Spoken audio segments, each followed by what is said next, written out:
नमस्कार, राम राम दोस्तों में आप सबका स्वागत है। भाई साहब, कभी दरवाजे पर हाथियों को बांधना अमीरी की निशानी मानी जाती थी, लेकिन आज यही हाथी एक दो नहीं पूरे 20,000 की संख्या में हो तो हाथ पांव फूलना स्वाभाविक है।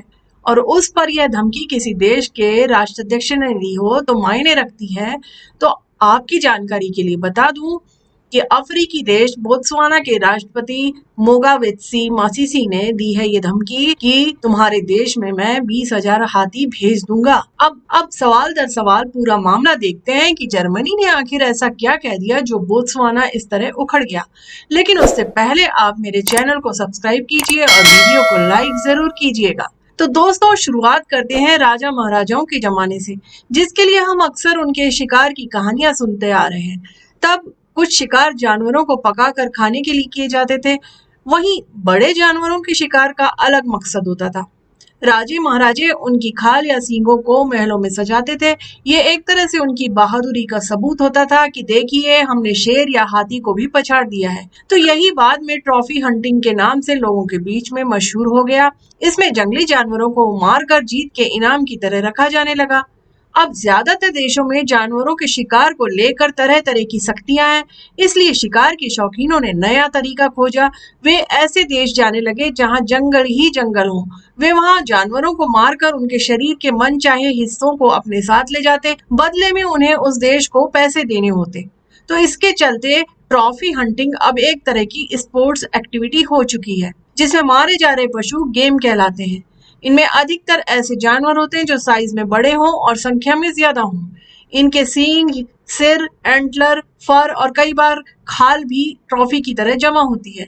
और सबसे बड़ी बात है कि अफ्रीकन देशों में यह ट्रॉफी हंटिंग टूरिज्म इंडस्ट्री की तरह विकसित हो चुकी है, जहां इंटरनेशनल हंटर एक हाथी के शिकार का $50,000 तक देते हैं। बोत्सवाना के अलावा नामीबिया, मेक्सिको, जिम्बाब्वे, न्यूजीलैंड ऐसे कुछ देश हैं जहां जानवरों का शिकार वैध है। यहाँ हाथी, तेंदुआ, गेंडा, हिरण और शेरों का भी शिकार होता है। हालांकि शेरों पर अब रोक टोक हो रही है। अमेरिका में सफारी क्लब इंटरनेशनल है। ये कई ऐसे कंपटीशन कराता है जिसमें बड़े जानवरों को मारकर प्रदर्शनी लगाई जाती है। ये अमीर शिकारियों के लिए मौका होता है कि वे अपनी स्किल और ताकत दिखा सकें। हालांकि पशु ट्रॉफियों की दुनिया भर में मांग है, लेकिन उस मांग का 97% सिर्फ 20 देशों से आता है।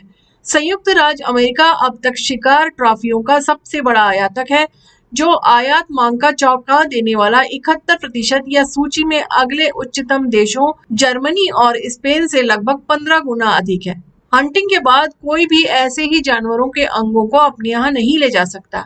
इसके लिए पहले से ही सरकार से इजाजत लेनी होती है कि आप जंगलों में जाकर शिकार करेंगे। इंपोर्ट के लिए वहां डिक्लेरेशन देना होता है। इसके बाद जिन देशों को आप लौट रहे हैं, वहां की सरकार को भी यह बात बतानी होती है। इसमें कस्टम विभाग से लेकर राज्य के चीफ कंजर्वेटर ऑफ फॉरेस्ट को सूचित करना भी शामिल है। दक्षिण अफ्रीकी देश बोत्सवाना में ट्रॉफी हंटिंग के लिए तर्क दिया जाता रहा है कि यहाँ हाथियों की संख्या काफी ज्यादा है। पूरी दुनिया में हाथियों की कुल आबादी का 1/3 हिस्सा इसी देश में है और इनकी संख्या बढ़ती ही जा रही है। ये गांवों तक जाकर खेती और इंसानों को नुकसान पहुंचाने लगे हैं। यही वजह है कि बोत्सवाना हाथियों के शिकार पर जोर देता रहा है। ट्रॉफी हंटिंग में चूंकि काफी कमाई होती है, इसलिए यहाँ कानूनी वैधता भी है। शिकार करने के बाद विदेशी इनके सिर और खाल को ट्रॉफी की तरह अपने देश वापस ले जाते हैं। अब जबकि जर्मनी में पर्यावरण प्रेमी काफी समय से अपने लोगों के शिकार की आदत का विरोध करते रहे हैं, अब वहां के पर्यावरण मंत्रालय ने सुझाव दिया है कि ट्रॉफी हंटिंग के लिए जाने पर रोक लगनी चाहिए। बस इसी बात पर बोत्सवाना के राष्ट्रपति मोगावेत्सी मासिसी नाराज हो गए। उन्होंने कहा कि ऐसी ही बातों के चलते हाथियों की संख्या में रिकॉर्ड बढ़त होने लगी है। इससे उनके यहाँ हाथियों की संख्या इतनी बढ़ जाएगी कि इंसानों का रहना मुश्किल हो जाएगा, जबकि शिकार से वे कंट्रोल में आ जाते हैं। यही वजह है कि वे जर्मनी को हाथियों का तोहफा देने की बात कर रहे हैं। बोत्सवाना के राष्ट्रपति मोगावेत्सी मासिसी ने जर्मनी को धमकाया कि वो उनके यहाँ 20,000 हाथी भेज देंगे ताकि वे समझ सके कि हाथियों के बीच रहना क्या है। ये धमकी जर्मनी के एनिमल लवर्स के लिए है, जिसकी वजह से जर्मन सरकार बोत्सवाना जाकर ट्रॉफी हंटिंग पर रोक लगाने की सोच रही है। अब बोत्सवाना पहले भी कई देशों को हाथियों के नाम पर डरा चुका है। इससे पहले बोत्सवाना ने ब्रिटेन को भी हाथी भेजने की धमकी दी थी, जब साल 2019 में ब्रिटिश सांसदों ने ट्रॉफी हंटिंग पर बैन लगाने से जुड़ा एक बिल पास किया था।